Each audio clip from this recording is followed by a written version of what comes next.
Hello everyone, स्वागत है एक बार फिर से आपके अपने यूट्यूब चैनल स्टेट पीसीएस सब में। हम सॉल्व कर रहे हैं करंट अफेयर, और ये करंट अफेयर हम क्रॉनिकल की पतली वाली मैगजीन से सॉल्व कर रहे हैं जो पर मंथ आती है। ये सितंबर मंथ की मैगजीन है, लेकिन यहाँ पे जो करंट अफेयर दिया हुआ है ये जुलाई मंथ का करंट अफेयर है। सभी परीक्षाओं को समर्पित ये प्रतियोगी पत्रिका है। आप लोग यहाँ पे देख पा रहे होंगे बाएं साइड पे आपको इंपॉर्टेंट जो करंट अफेयर जुलाई मंथ का है वह दिया है यहाँ पे, और साथ ही मॉक टेस्ट है आरओ के लिए, पत्र पत्रिकाओं का सार संक्षेप, जो विभिन्न एग्जाम हुए हैं उनके यहाँ पे प्रश्नोत्तर सार दिए हुए हैं। साथ ही उत्तर प्रदेश करंट अफेयर, बिहार समसामयिक प्रश्न है और वन लाइनर समसामयिक यहाँ पे दिया हुआ है। अब इस अंक में क्या है तो 26 जुलाई 2024 तक के घटनाक्रम यहाँ पे दिए गए हैं। आज का जो टॉपिक है हमारा अंतर्राष्ट्रीय घटनाक्रम है। इसके पहले हमने राष्ट्रीय और आर्थिकी ये दोनों टॉपिक सॉल्व कर लिया। राज्य समाचार को हम बाद में सॉल्व करेंगे। तो आज का जो टॉपिक है वह है अंतर्राष्ट्रीय घटनाक्रम। चलिए स्टार्ट करते हैं।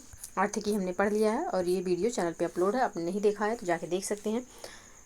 तो वीडियो पर यदि नए हैं तो चैनल को प्लीज़ सब्सक्राइब कर लीजिएगा और बेल आइकन को प्रेस कर लीजिएगा, ताकि कोई भी वीडियो चैनल पे अपलोड हो तो सबसे पहले नोटिफिकेशन आपको प्राप्त हो। साथ ही वीडियो को लाइक और शेयर करना ना भूलिएगा। तो चलिए आगे बढ़ते हैं और सॉल्व करते हैं आज का अपना एक करंट अफेयर क्लास। तो यहाँ पे पहला जो टॉपिक है वह है कि मॉरिशस में भारत का पहला विदेशी जन औषधि केंद्र खुला है। तो 17 जुलाई 2024 को विदेश मंत्री एस जयशंकर ने मॉरिशस के ग्रैंड बोइस में भारत के पहले विदेशी जन औषधि केंद्र का उद्घाटन किया है। इसको याद रखिएगा, भारत का पहला विदेशी जन औषधि केंद्र है, कहाँ खुला है तो मॉरिशस में। इस कार्यक्रम में मॉरिशस के प्रधानमंत्री जो हैं वह परविंद कुमार जगन्नाथ भी मौजूद थे। ये याद रखिएगा, मॉरिशस के जो पीएम हैं वह परविंद कुमार जगन्नाथ जी हैं। यह दोनों देशों के मध्य विशेष रूप से स्वास्थ्य क्षेत्र में घनिष्ठ द्विपक्षीय सहयोग को प्रमाणित करता है। जन औषधि केंद्र एक स्वास्थ्य साझेदारी परियोजना है जिसका उद्देश्य मॉरिशस में सार्वजनिक स्वास्थ्य सेवा और कल्याण को बढ़ाने के लिए लागत प्रभावी भारत में निर्मित दवाओं की आपूर्ति करना है। एस जयशंकर ने मॉरिशस के ग्रैंड बोइस गांव में मेडी क्लिनिक परियोजना का भी उद्घाटन किया। कहाँ पे तो मॉरिशस के ग्रैंड बोइस गांव में मेडी क्लिनिक परियोजना का जो उद्घाटन किया गया है किसके द्वारा तो एस जयशंकर जी के द्वारा किया गया है। भारतीय सहायता से वित्त पोषित यह परियोजना क्षेत्र में रहने वाले लगभग 16,000 लोगों को द्वितीयक स्वास्थ्य सेवाएं प्रदान करेगी। नेक्स्ट जो करंट है वह है कि भारत ताइवान जैविक उत्पादों हेतु पहला द्विपक्षीय समझौता। तो 8 जुलाई 2024 को नई दिल्ली में ताइवान के साथ व्यापार पर 9वें कार्यकारी समूह की बैठक के दौरान भारत और ताइवान के बीच जैविक उत्पादों के लिए पारस्परिक मान्यता समझौते यानी कि म्यूचुअल रिकॉग्निशन एग्रीमेंट MRA को लागू किया गया है। भारत और ताइवान के मध्य पारस्परिक मान्यता समझौते का कार्यान्वयन एक महत्वपूर्ण उपलब्धि है, क्योंकि यह दोनों देशों का जैविक उत्पादों के लिए पहला द्विपक्षीय समझौता है। इस समझौते से चावल, प्रसंस्कृत खाद्य पदार्थ, हरी, काली और हर्बल चाय, औषधीय पौधों जैसे प्रमुख भारतीय जैविक उत्पादों के ताइवान को निर्यात का मार्ग प्रशस्त होगा। पारस्परिक मान्यता समझौते यानी कि MRA का कार्यान्वयन भारत के कृषि एवं प्रसंस्कृत खाद्य उत्पाद निर्यात विकास प्राधिकरण यानी कि एपेडा तथा ताइवान के कृषि मंत्रालय के तहत कृषि एवं खाद्य एजेंसी द्वारा किया जाएगा। समझौते के तहत राष्ट्रीय जैविक उत्पादन कार्यक्रम के अनुरूप जैविक तरीके से उत्पादित और प्रबंधित कृषि उत्पादों को प्रासंगिक दस्तावेजों के साथ भारत एवं ताइवान में जैविक रूप से उत्पादित के रूप में बिक्री की अनुमति दी जाएगी। इसमें भारत एवं ताइवान के जैविक लोगों का प्रदर्शन भी शामिल है। तो इसको याद रखिएगा, अगर क्वेश्चन ऐसे पूछ सकता है कि अभी हाल ही में किस देश के साथ भारत का जैविक प्रबंधन जो है समझौता हुआ है, तो यह किसके साथ हुआ है, ताइवान के साथ हुआ है, इसको याद रखिएगा। नेक्स्ट जो करंट है वह है कि आइवरी कोस्ट संयुक्त राष्ट्र जल अभिसमय में शामिल। जुलाई 2024 में आइवरी कोस्ट संयुक्त राष्ट्र जल अभिसमय यानी कि यूनाइटेड नेशन वाटर कन्वेंशन में शामिल हो गया है तथा ऐसा करने वाला वह 10वां अफ्रीकी देश बन गया है। याद रखिएगा कौन सा नंबर का है तो यह 10वां अफ्रीकी देश बना है। आइवरी कोस्ट ने बढ़ते जल संकट और अपने पड़ोसियों के साथ साझा जल संसाधनों पर जलवायु परिवर्तन के प्रभाव के जवाब में सीमाओं के पार सहकारी जल प्रबंधन को बढ़ाने के लिए इस अभिसमय में भाग लिया है। संयुक्त राष्ट्र जल अभिसमय, जिससे ट्रांसबाउंड्री जलमार्गों और अंतर्राष्ट्रीय झीलों के संरक्षण और उपयोग पर अभिसमय के रूप में भी जाना जाता है, 1992 में हेलसिंकी यानी कि फिनलैंड में अपनाया गया था और 1996 में लागू हुआ। इस कन्वेंशन को शुरू करने में पैन यूरोपीय क्षेत्र के लिए एक क्षेत्रीय ढांचे के रूप में स्थापित किया गया था। वर्ष 2016 में सभी संयुक्त राष्ट्र सदस्य देशों में इसका वैश्विक विस्तार किया गया। नेक्स्ट जो करंट है वह है कि प्रधानमंत्री नरेंद्र मोदी की रूस यात्रा। 8 से 9 जुलाई 2024 को प्रधानमंत्री नरेंद्र मोदी ने रूसी संघ के राष्ट्रपति व्लादिमीर पुतिन के निमंत्रण पर रूस की 2 दिवसीय आधिकारिक यात्रा की। कितने दिवस की थी? तो 2 दिवस की थी। ये डेट याद रखिएगा, 8 से 9 जुलाई को।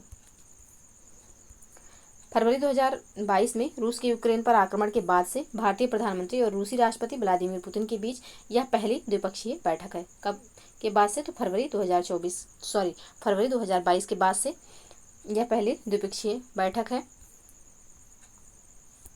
इस दौरान दोनों देशों के व्यापार, जलवायु परिवर्तन, ध्रुवीय अनुसंधान, कानूनी मध्यस्थता और दवा प्रमाणन समेत विभिन्न क्षेत्रों में 9 समझौते पर हस्ताक्षर हुआ है। कितने समझौते हुए हैं? तो 9 समझौते हुए हैं। 9 जुलाई 2024 को भारत के प्रधानमंत्री ने मॉस्को में रूस के राष्ट्रपति के साथ 22वें भारत रूस वार्षिक शिखर सम्मेलन की सह अध्यक्षता की। भारत और रूस ने 2030 तक द्विपक्षीय व्यापार को $100 अरब तक बढ़ाने पर सहमति जताई है। इसको याद रखिएगा, इस पॉइंट को, जिसमें पश्चिमी प्रतिबंधों से बचने के लिए राष्ट्रीय मुद्राओं का उपयोग भी शामिल है। दोनों देशों ने रक्षा आपूर्ति में देरी पर चर्चा की तथा रक्षा उपकरणों के सह उत्पादन को बढ़ाने के लिए प्रतिबद्धता व्यक्त की। भारतीय प्रधानमंत्री की उपस्थिति में रोसाटॉम पवेलियन में भारत के कुडनकुलम परमाणु ऊर्जा संयंत्र के प्रयुक्त VVER 1000 रिएक्टर का एक मॉडल एटॉमिक सिम्फनी भी प्रदर्शित किया गया। नेक्स्ट जो करंट इशू है वह है कि डिक सूफ नीदरलैंड के नए प्रधानमंत्री बन गए हैं। 2 जुलाई 2024 को नीदरलैंड के राजा विलेम अलेक्जेंडर ने डिक सूफ को नीदरलैंड के प्रधानमंत्री के रूप में शपथ दिलाई है। कौन बने हैं? तो डिक सूफ बने हैं प्रधानमंत्री। और यहाँ के राजा कौन हैं? तो विलेम अलेक्जेंडर हैं यहाँ के राजा। उन्होंने मार्क रूट का स्थान लिया, जिन्होंने 2010 से 2024 तक नीदरलैंड के प्रधानमंत्री के रूप में कार्य किया। रूट अक्टूबर 2024 में उत्तरी अटलांटिक संधि संगठन यानी कि नाटो के नए महासचिव के रूप में कार्यभार संभालेंगे। तो इसलिए अब उनके स्थान पर डिक सूफ जो हैं वह नीदरलैंड के नए प्रधानमंत्री बन चुके हैं। द्वितीय विश्व युद्ध के बाद पहली बार नीदरलैंड का नेतृत्व एक ऐसे प्रधानमंत्री द्वारा किया जा रहा है जो किसी भी राजनीतिक दल से संबद्ध नहीं है। डिक सूफ, जिन्होंने 2024 का उपचुनाव नहीं लड़ा था, को 28 मई 2024 को डच दक्षिणपंथी गठबंधन द्वारा प्रधानमंत्री पद के लिए उम्मीदवार नामित किया गया था। नेक्स्ट जो करंट इशू है यह है कि मसूद पेजेस्कियन ईरान के नए राष्ट्रपति बन गए हैं। तो 5 जुलाई 2024 को दूसरे चरण के चुनावों में मसूद पेजेस्कियन को ईरान के 9वें राष्ट्रपति के रूप में चुना गया है। कौन से नंबर के हैं? तो 9वें राष्ट्रपति हैं। वे अगस्त 2024 की शुरुआत में इस्लामी गणराज्य के राष्ट्रपति के रूप में संसद के समक्ष शपथ लेंगे। उन्होंने 53.3% से अधिक मतों के साथ कट्टरपंथी उम्मीदवार सईद जलीली को हराया है। वे एक हृदय शल्य चिकित्सक और पूर्व स्वास्थ्य मंत्री हैं, जिन्होंने ईरान इराक युद्ध के दौरान चिकित्सा टीमों को अग्रिम पंक्ति में भेजा था। उन्होंने 2013 और 2021 में 2 बार राष्ट्रपति पद के लिए चुनाव लड़ा, लेकिन उन्हें सफलता नहीं मिली। वे पिछले कई दशकों में पश्चिमी ईरान से पहले राष्ट्रपति हैं। उन्होंने किसी भी तरह के आमूलचूल परिवर्तन का आश्वासन नहीं दिया और सर्वोच्च नेता आयतुल्ला अली खामेनेई को राज्य के मामलों पर अंतिम अधिकार के रूप में मान्यता दी।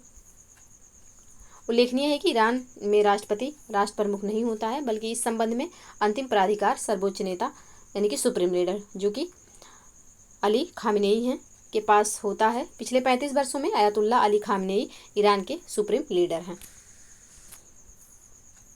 नेक्स्ट जो प्रश्न है वह है कि डेनमार्क पशुपालन पर कार्बन कर लगाने वाला पहला देश बन गया है। हाल ही में डेनमार्क ने पशुधन यानी कि लाइव स्टॉक पर कार्बन टैक्स लगाने का निर्णय लिया है तथा इस प्रकार वह पशुधन पर कार्बन कर लागू करने वाला पहला देश बन गया है। यह कदम स्कैंडिनेवियाई देश डेनमार्क को 2045 तक कार्बन तटस्थता के लक्ष्य को प्राप्त करने में सहायक होगा। इसके तहत 2030 से मवेशियों और सूअरों में होने वाले मीथेन उत्सर्जन पर 300 क्रोनर यानी कि लगभग $43 प्रति टन कार्बन डाइऑक्साइड समकक्ष की दर से कर लगाया जाएगा। जून 2024 में हुए एक समझौते की शर्तों के तहत वर्ष 2035 में यह राशि बढ़कर 750 करोड़ हो जाएगी। यह समझौता डेनमार्क सरकार, पशुधन किसानों, उद्योगों और ट्रेड यूनियनों के प्रतिनिधियों के बीच किया गया है। इस समझौते को अभी संसद द्वारा अनुमोदित किया जाना शेष है। इस कार्बन कर से प्राप्त राजस्व को कृषि भूमि उद्योग के पारिस्थितिकी परिवर्तन में पुनर्निवेशित किया जाएगा। डेनिश कृषि एवं खाद्य परिषद के अनुसार डेनमार्क विश्व के अग्रणी पोर्क निर्यातकों में से एक है, जो देश की कृषि निर्यात का लगभग आधा हिस्सा है। तो पोर्क जो है यह सूअर का मांस होता है, उसे पोर्क कहते हैं। जैसे जो गाय का मांस होता है उसे बीफ कहते हैं। तो पोर्क जो है यह सूअर का मांस है और इसके निर्यातक में अग्रणी भूमिका निभाता है कौन? तो डेनमार्क। नेक्स्ट जो करंट अफेयर है वह है अंतर्राष्ट्रीय समुद्री संगठन परिषद का 132वां सत्र हुआ है। 8 से 12 जुलाई 2024 के मध्य अंतर्राष्ट्रीय समुद्री संगठन यानी कि आईएमओ की परिषद का 132वां सत्र लंदन स्थित आईएमओ मुख्यालय में हाइब्रिड भागीदारी के साथ आयोजित किया गया है। इस सत्र की अध्यक्षता स्पेन के विक्टर जिमेनेज फर्नांडीज ने की तथा उपाध्यक्ष के रूप में मोरक्को की अमान फेथल्लाह ने उनका सहयोग किया। बंदरगाह, नौवहन एवं जलमार्ग मंत्रालय के सचिव टीके रामचंद्रन के नेतृत्व में एक उच्च स्तरीय भारतीय प्रतिनिधिमंडल ने 132वें सत्र में भाग लिया। साथ ही अंतर्राष्ट्रीय समुद्री व्यापार में महत्वपूर्ण हित रखने वाले देशों का प्रतिनिधित्व करने वाले आईएमओ परिषद के निर्वाचित सदस्य के रूप में भारत ने नाविकों के परित्याग की समस्या के समाधान की तत्काल आवश्यकता पर बल दिया है। भारतीय प्रतिनिधिमंडल ने लाल सागर, अदन की खाड़ी और आसपास के क्षेत्रों में शिपिंग और व्यापार माल ढुलाई को प्रभावित करने वाले व्यवधानों पर भी चिंता व्यक्त की। नेक्स्ट जो करंट इशू है वह है कि उर्सुला वान डेर लेयन दूसरी बार यूरोपीय आयोग की अध्यक्ष बन गई हैं। तो 18 जुलाई 2024 को यूरोपीय संसद द्वारा उर्सुला वान डेर लेयन को दूसरी बार 5 वर्षीय कार्यकाल के लिए यूरोपीय आयोग यानी कि यूरोपियन कमीशन का अध्यक्ष चुना गया है।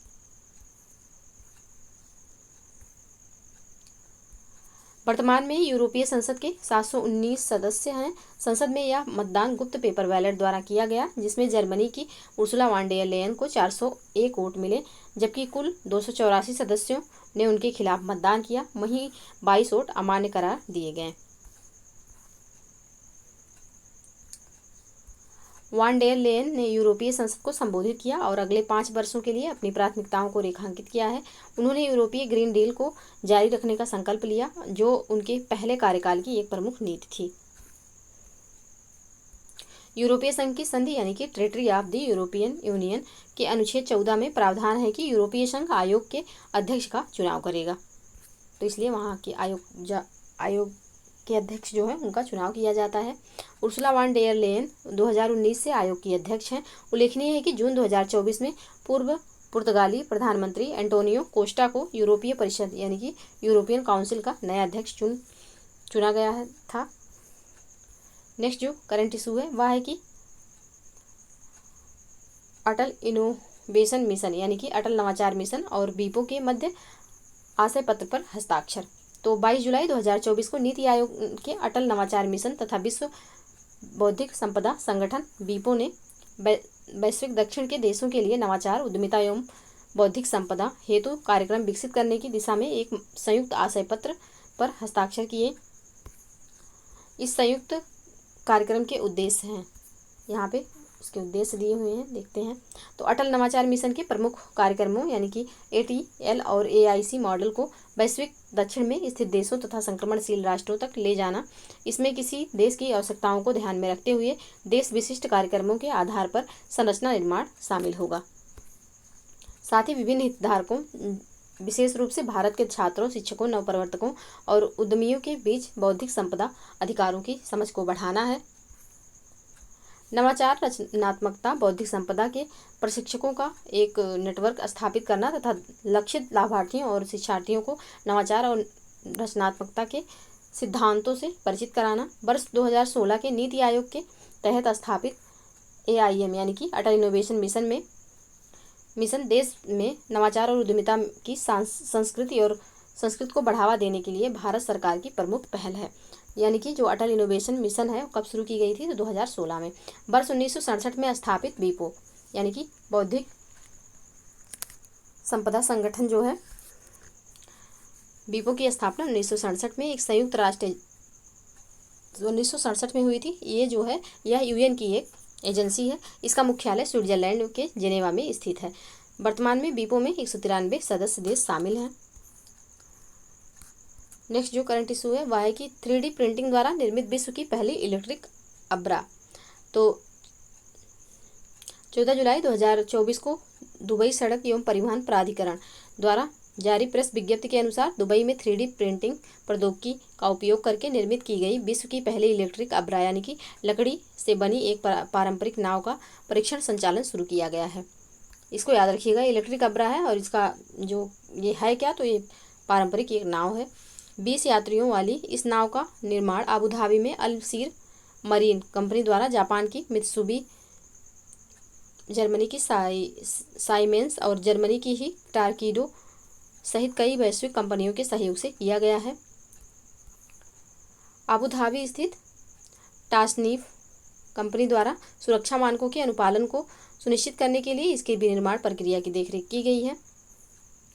इलेक्ट्रिक अब्रा समुद्री परिवहन के लिए दुबई सड़क एवं परिवहन प्राधिकरण की पर्यावरणीय स्थिरता रणनीति के अनुरूप भी है। इसका लक्ष्य दुबई के कार्बन फुटप्रिंट को कम करना है। अब्रा में 3D प्रिंटिंग तकनीक का उपयोग करके बनाई गई सबसे लंबी मोनोकोक संरचना शामिल है। इसकी लंबाई 36 फीट यानी कि 11 मीटर और चौड़ाई 10.1 फीट यानी कि 3.1 मीटर है। यह नौका 10 किलोवाट की 2 मोटरों और लिथियम बैटरी युक्त विद्युत प्रणोदन प्रणाली द्वारा संचालित होती है।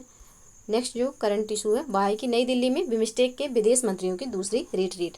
तो 11 से 12 जुलाई 2024 को मध्य नई दिल्ली में बहुक्षेत्रीय तकनीकी एवं आर्थिक सहयोग के लिए बंगाल की खाड़ी पहल यानी कि बिम्स्टेक के विदेश मंत्रियों की दूसरी रिट्रीट यानी कि second BIMSTEC foreign minister retreat का आयोजन किया गया। इस रिट्रीट का मतलब होता है बैठक की मेजबानी भारत के विदेश मंत्री डॉक्टर एस जयशंकर द्वारा की गई। यह भारत द्वारा आयोजित पहली रिट्रीट थी यानी कि पहली बैठक थी। इसमें बांग्लादेश, भूटान, म्यांमार और थाईलैंड के विदेश मंत्रियों के साथ साथ श्रीलंका के राज्य मंत्री और नेपाल के विदेश सचिव ने भी भाग लिया। बैठक ने बिम्स्टेक ढांचे के भीतर क्षेत्रीय सहयोग की समीक्षा की, जो कि पहले रिट्रीट के प्रमुख परिणामों के कार्यान्वयन पर भारत द्वारा प्रस्तुति पर आधारित थी। इस दौरान बिम्स्टेक शिखर सम्मेलन के संभावित परिणामों पर ध्यान केंद्रित किया गया, जो सितंबर 2024 में आयोजित होने वाला है। थाईलैंड ने 17 जुलाई 2023 को बैंकॉक में पहले बिम्स्टेक बैठक की मेजबानी की थी। नेक्स्ट जो करंट इशू है वह है कि विश्व बैंक समूह गारंटी प्लेटफार्म 1 जुलाई 2024 को विश्व बैंक समूह गारंटी प्लेटफार्म को व्यवसाय के लिए खोला गया। यह प्लेटफार्म बहुपक्षीय निवेश गारंटी एजेंसी यानी कि मीगा में स्थित है। यह विश्व बैंक, अंतर्राष्ट्रीय वित्त निगम और मीगा के उत्पादों और विशेषज्ञों को सरलता, दक्षता और गति के लिए एक साथ लाता है।